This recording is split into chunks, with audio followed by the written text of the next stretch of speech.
हर साल 3 जनवरी को पूरे विश्व में international mind body wellness day मनाया जाता है, जिसका उद्देश्य होता है कि हम लोगों को माइंड बॉडी वेलनेस के बारे में अवेयर करें।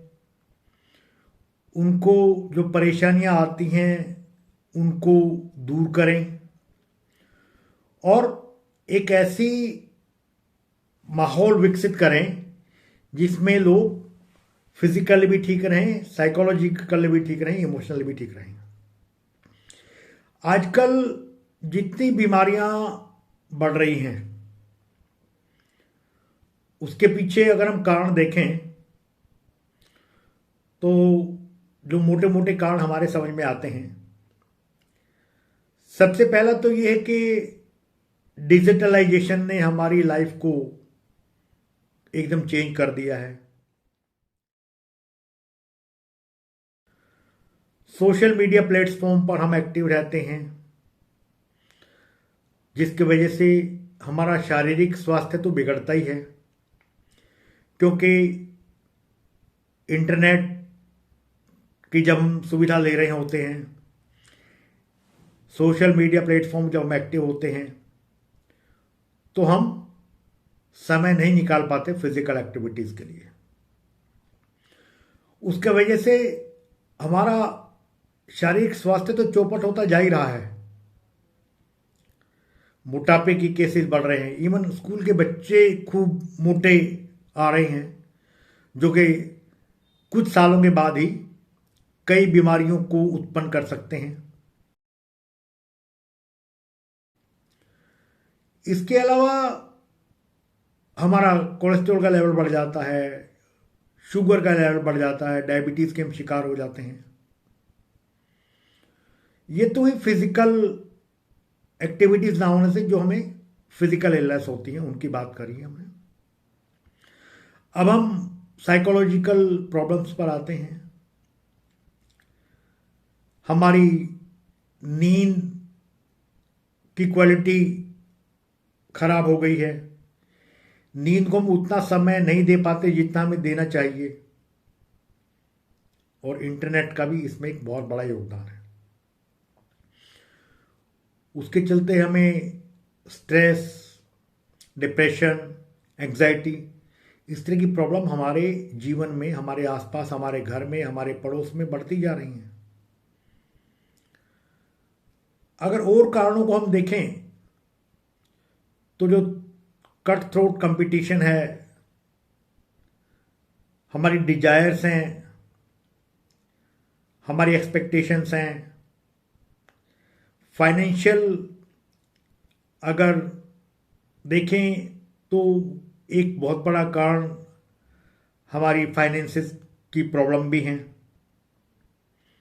जिसके चलते न केवल हम चिंता का शिकार हो जाते हैं बल्कि डिप्रेशन तक में चले जाते हैं। उसके बाद हम आते हैं अपने आहार पर। आजकल हम जंक फूड खा रहे हैं, फास्ट फूड खा रहे हैं, डिब्बाबंद फूड खा रहे हैं, प्रोसेस्ड फूड खा रहे हैं, जिसमें ऐसे ऐसे प्रिजर्वेटिव मिले होते हैं जो कि हमारे सेहत के लिए नुकसानदायक हैं। ऐसे ऐसे कलर मिले होते हैं जो हमारी सेहत के लिए खतरनाक हैं। ऐसे फैट उसमें यूज होते हैं जो कि आसानी से पचते नहीं हैं। तो इन सब का आपस में जो रिलेशन है उसको आयुर्वेद ने हजारों साल पहले ही परिभाषित कर दिया था।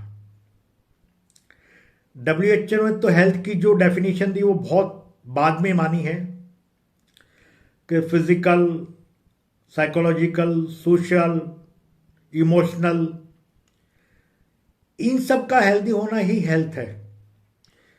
और ये बातें आयुर्वेद ने हजारों साल पहले बता दी थी, लेकिन हम आयुर्वेद के सिद्धांतों पर चलने के बजाय सुख सुविधाओं का भरपूर प्रयोग कर रहे हैं। अपने शरीर को हम डिटॉक्स होने देते नहीं हैं। अगर हम माने कि भाई गर्मी में हमारी बॉडी डिटॉक्स हो जाती थी पसीना निकलने से, तो आजकल लोग घर में एसी यूज करते हैं, उसके बाद गाड़ी में बैठ गए वहां पर एसी है, ऑफिस चले गए वहां पर एसी है, तो हमारे शरीर से पसीना ही नहीं निकल पाता है।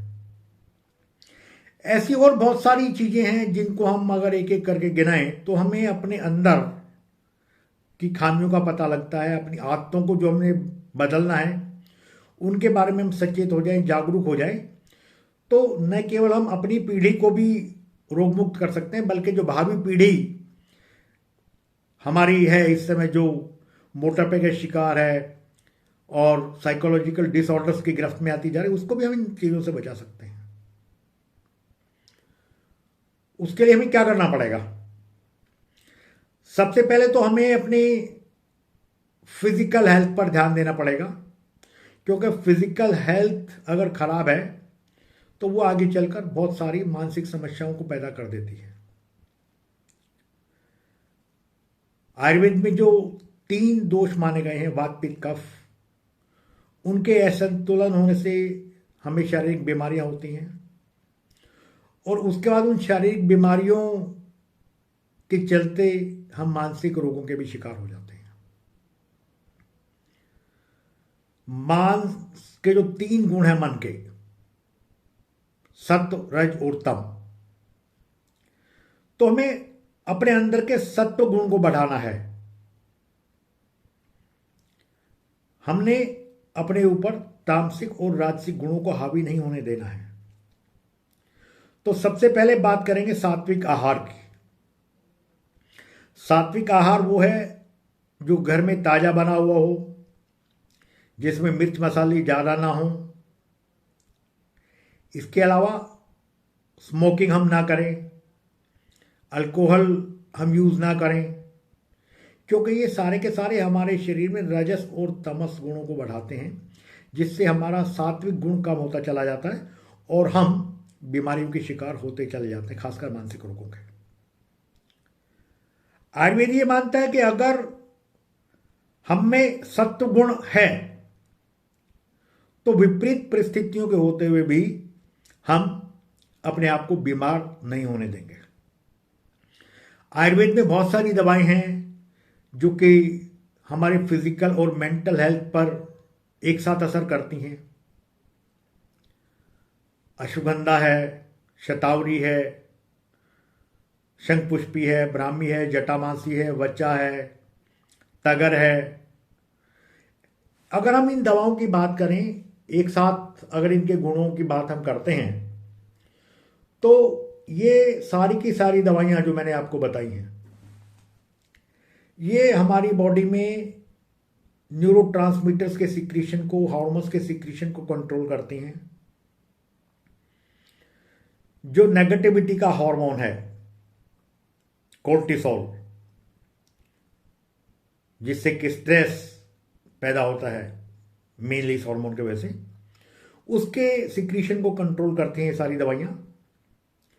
जो पॉजिटिविटी के हार्मोन हैं, सेरोटोनिन है, डोपामीन है, ऑक्सीटोसिन है, एंडोर्फिन्स हैं, इनके सिक्रीशन को ये सारी की सारी दवाएं बढ़ाती हैं। हमें ये फिजिकली तो फिट रखती हैं, हमारी मेंटल अलर्टनेस को भी ये बढ़ाती हैं, हमारे दिमाग को ये शांत रखती हैं, हमारे दिमाग में जो चिंता और डिप्रेशन जैसे विचार आते हैं उनको रोकती हैं। इस तरीके से अगर हम देखें तो आयुर्वेदिक दवाएं हमारी फिजिकल और मेंटल हेल्थ दोनों के लिए इक्वली इफेक्टिव हैं, और वो हमारे न केवल इन रोगों से बचाव में सहायक हैं, बल्कि अगर हम उनका प्रयोग करें तो हम इन रोगों से अपने आप को बचा भी सकते हैं पैदा होने से पहले ही। इन रोगों को पैदा ही नहीं होने देंगे हम अपने शरीर में। अगर हम अश्वगंधा की बात करें, ये एक तरफ हमारे शरीर को मजबूती प्रदान करेगी और दूसरी तरफ हमारे दिमाग को शांत रखेगी, हमारे दिमाग को एकाग्र करेगी, हमें चिंता, तनाव जैसी समस्याओं का सामना करने में हमारी मदद करेगी। दवाओं के बाद नंबर आता है फिर हमारे पंचकर्मा थेरेपी का।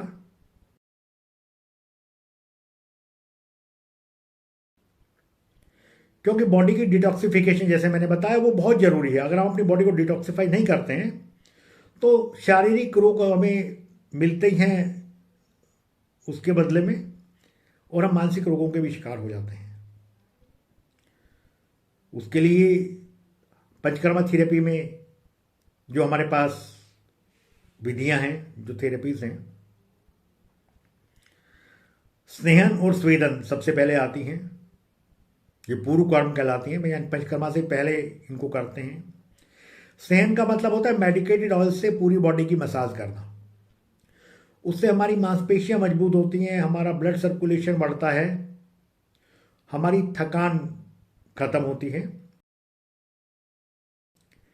क्योंकि मेंटल फटीग सिंड्रोम आज की तारीख में एक बहुत बड़ा इशू बनता जा रहा है, एक बहुत बड़ा समस्या बनता जा रहा है। क्योंकि जब आदमी को फिजिकली भी परेशानी है, साइकोलॉजिकल प्रेशर है, तो वो अपने आप ही इन समस्याओं से घिर जाता है।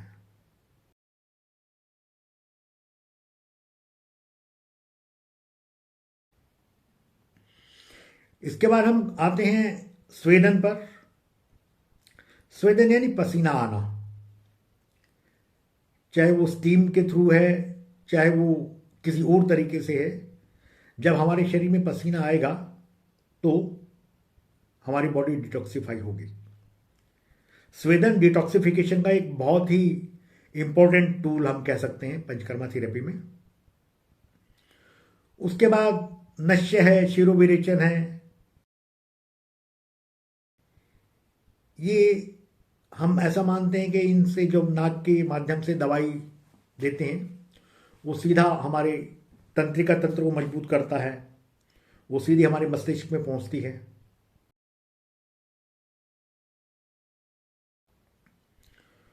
और शिरोधारा का विशेष रूप से उल्लेख करना चाहूंगा। शिरोधारा में सिर के ऊपर से हम कुछ ऊंचाई से तेल की धारा डालते हैं मरीज के माथे पर, चाहे वो हांडी में छेद करके जैसी हमारी पुरानी टेक्निक है,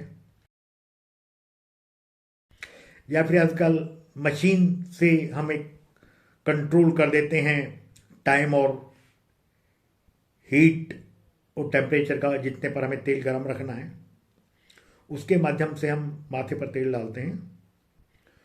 और मैंने देखा है कि जब हम शिरोधारा दे रहे होते हैं तो मरीज को थेरेपी कराते कराते नींद आ जाती है, बेशक वो कितने ही चिंता में हो, कितना ही टेंशन में हो। तो आवश्यकता है कि हम आयुर्वेद की ओर पुनः लौटें।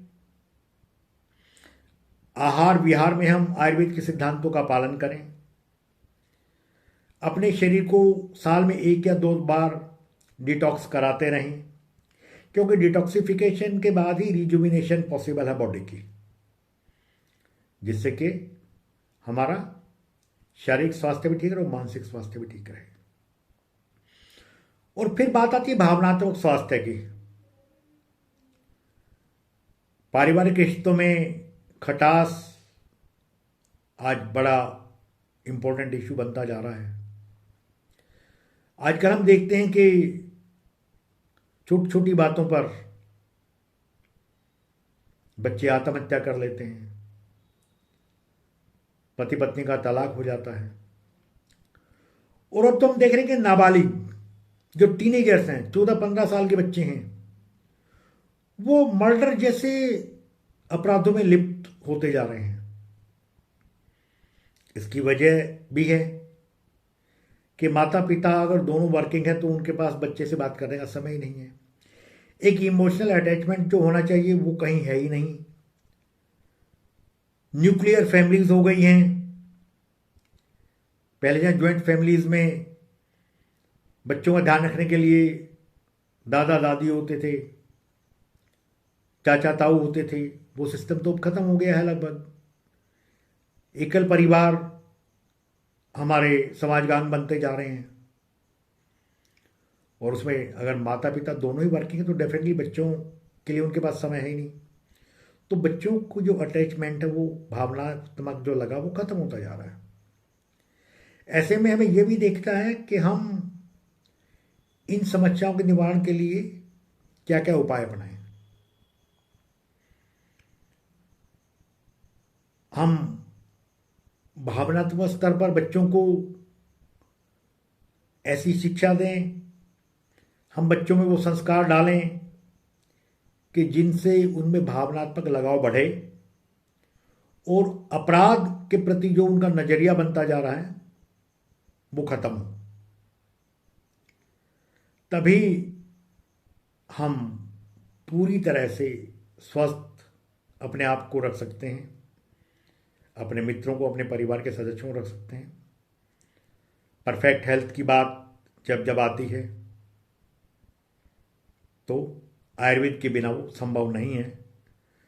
हम आयुर्वेद की जीवन शैली अपनाएं, आयुर्वेद के जीवन दर्शन को अपनाएं, ताकि हम न केवल अपना बल्कि आने वाली नस्लों के स्वास्थ्य का भी ध्यान रख सकें और एक स्वस्थ समाज के निर्माण में योगदान दे सकें।